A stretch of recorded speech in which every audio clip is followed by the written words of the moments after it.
Bom dia ainda, né?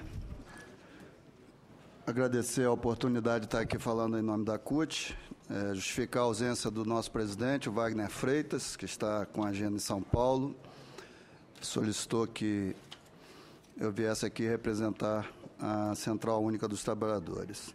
Eu tenho 33 anos de Petrobras, 52 anos de idade, então conheço alguma coisa do que a gente vai fazer essa discussão. E ela começa pelo final da fala do nosso último orador aqui, né? O que interessa é que pagou os custos e o resto não interessa. Esse resto que não interessa é 90% do petróleo encontrado no campo licitado por concessão. Só isso. Então, você paga a taxa, paga o bônus lá para comprar a concessão e o que achar é seu, né? E é o que ocorre hoje nas concessões que a gente tem pelo Brasil. Eu quero fazer um pequeno comparativo, que, aliás, está na internet, nas redes sociais, sobre os dois...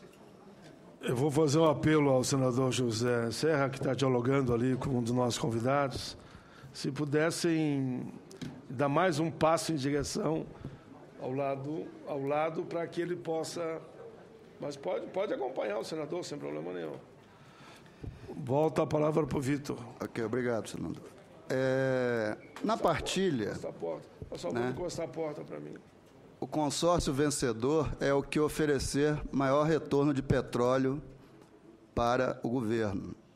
Na concessão, como eu já falei, paga-se o bônus para adquirir a área, 10% do que for encontrado é do governo e o restante é da concessionária que comprou a área.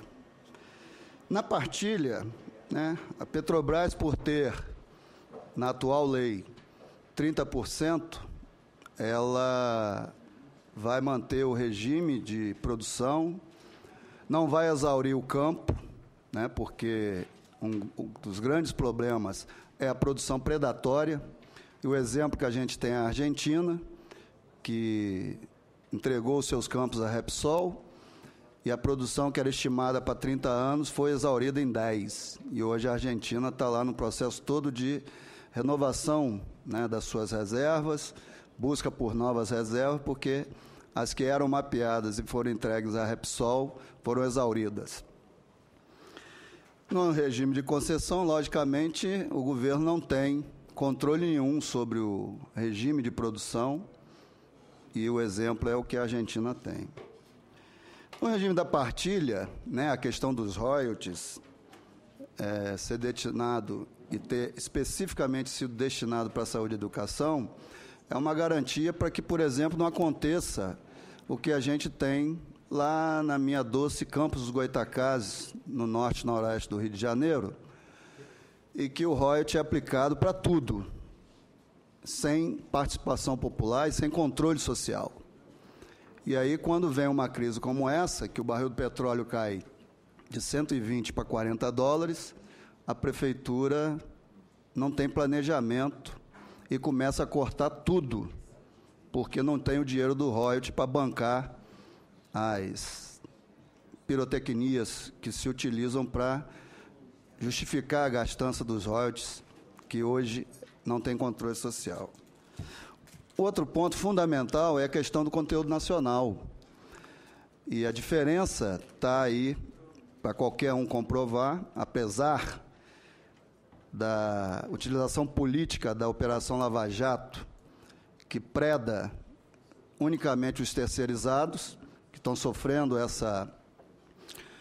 esse reflexo, né, da politicagem, da política, né, que está sendo utilizada na Operação Lava Jato e que tem paralisado alguns estaleiros. Felizmente não é a realidade lá do Rio Grande do Sul, né? Mas hoje o estaleiro Mauá tem lá suas operações paralisadas, 4 navios parados, sem perspectiva de como é que vão ser finalizados. navios com 90% pronto, que dependem de 10% para ser finalizado, e a gente não consegue ter uma solução para isso. Na concessão, a pergunta feita pelo José Joaquim Marquísio, ela demonstra bem que na concessão não tem nenhum compromisso. A gente pode fazer uma pesquisa mínima, que seja para saber o que as concessionárias que compraram alguma área para exploração de petróleo no Brasil construíram no Brasil.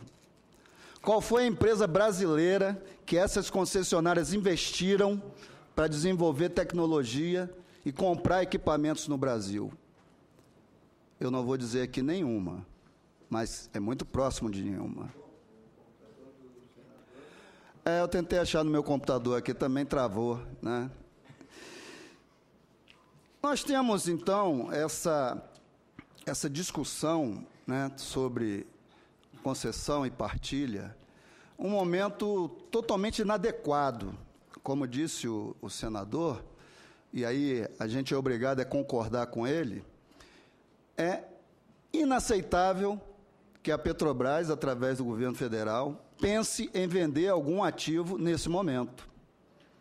E é por isso que a Federação Única dos Petroleiros, apresentada aqui pelo meu presidente, eu também sou o diretor da federação, a gente discorda frontalmente com essa política colocada pelo Conselho de Administração da Petrobras.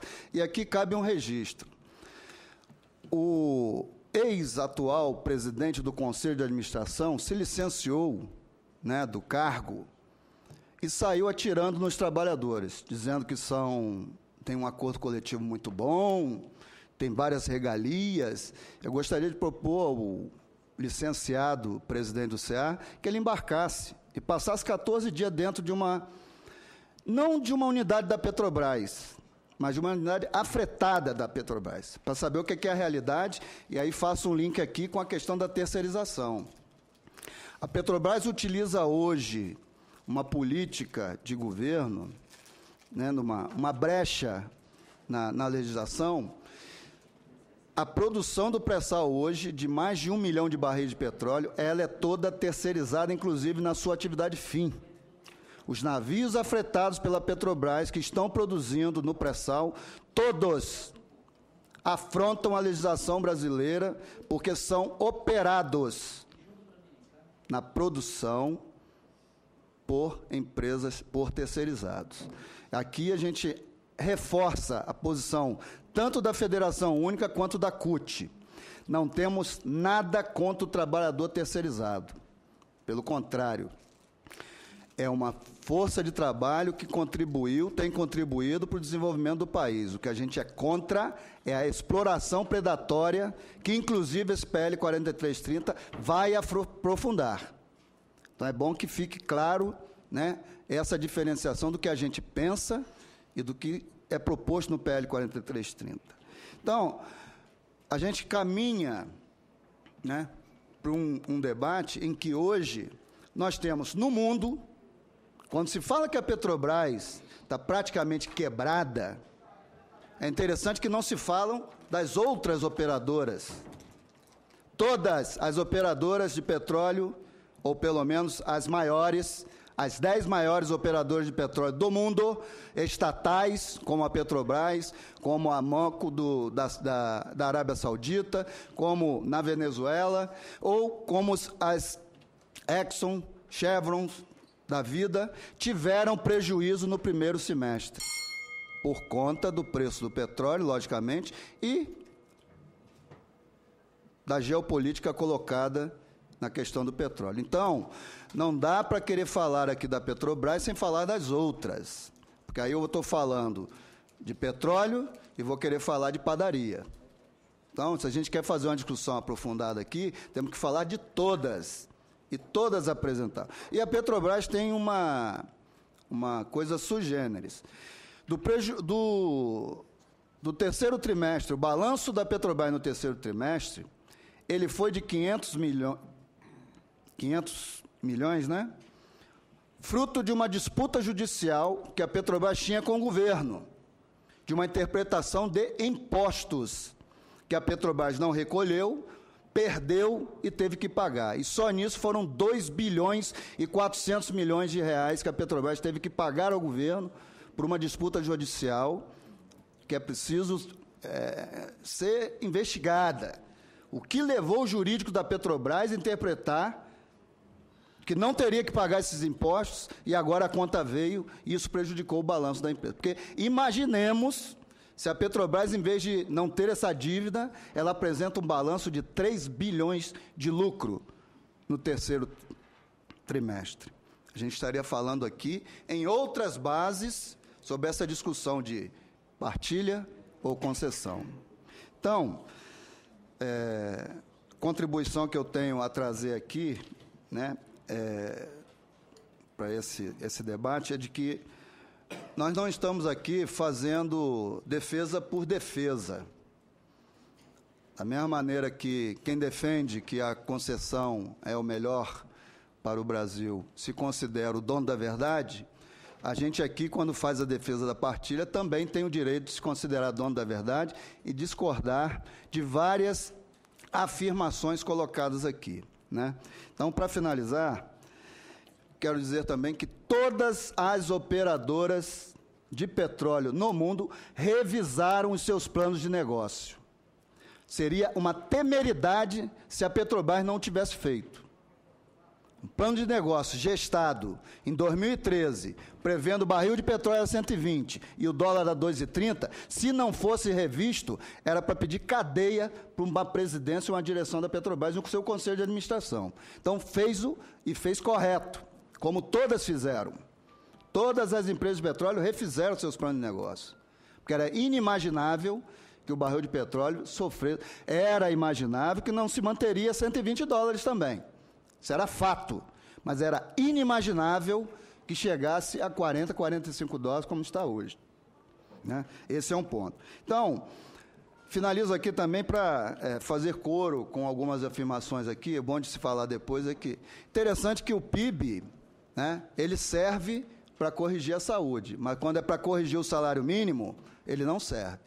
Para algumas pessoas que defendem aqui a questão do PIB de 1 ou 2 anos anteriores, é bom que a gente unifique e preste atenção no que é dito aqui, né? Porque depois a gente tem condição de estar cobrando, né? E é por isso que eu encerro aqui fazendo a defesa intransigente do modelo de partilha, da presença da Petrobras como operadora única para controlar e evitar a exploração predatória dessa riqueza, garantir saúde e educação para as futuras gerações, como a Noruega fez, que a gente não passe pela febre e pela doença holandesa, que ali é o oposto, não se preocupou com o futuro, torrou o petróleo e hoje é o espelho, né, o inverso do que a Noruega fez, e desejar que esse debate seja profícuo, que a gente, né, esclareça para a sociedade brasileira toda essa discussão e o que está envolvido nessa disputa. Obrigado. Muito bem, Vitor Luiz da Silva Carvalho.